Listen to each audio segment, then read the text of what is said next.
Hello again, everyone. Hope you're doing well. Today we're going to read 3 different translations of the 25th chapter of Lao Tzu's Tao Te Ching, and after that we'll talk a little bit about what it means to me in this moment. I am also testing out a new microphone setup with this video, so if you think it sounds any better or any worse than it usually does, feel free to let me know down below. So moving on, our first translation goes like this.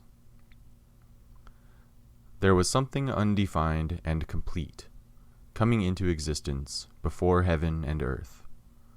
How still it was and formless, standing alone and undergoing no change, reaching everywhere and in no danger of being exhausted. It may be regarded as the mother of all things. I do not know its name, and I give it the designation of the Tao.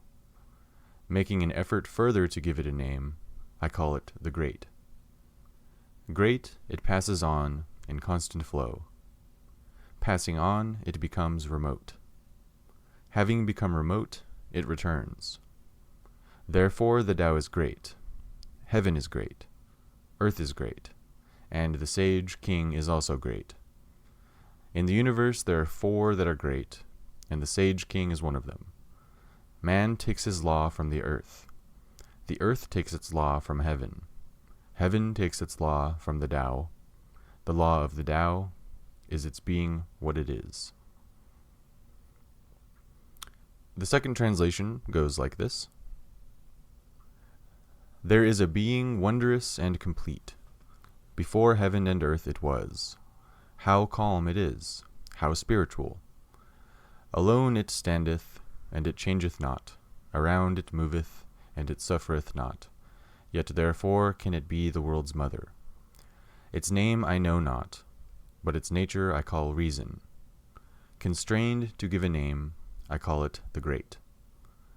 The Great I call the departing, and the departing I call the beyond. The beyond I call home. The saying goes, reason is great, heaven is great, earth is great, and royalty also is great. There are 4 things in the world that are great, and royalty is one of them. Man's standard is the earth. The earth's standard is heaven. Heaven's standard is reason. Reason's standard is intrinsic. And the third one is as follows. There is being that is all-inclusive, and that existed before heaven and earth. Calm indeed, and incorporeal. It is alone and changeless. Everywhere it functions unhindered. It thereby becomes the world's mother. I do not know its nature. If I try to characterize it, I will call it Tao. If forced to give it a name, I will call it the Great. The Great is evasive. The evasive is the distant. The distant is ever coming near. Tao is great, so is heaven great, and so is earth, and so also is the representative of heaven and earth. Man is derived from nature. Nature is derived from heaven. Heaven is derived from Tao. Tao is self-derived.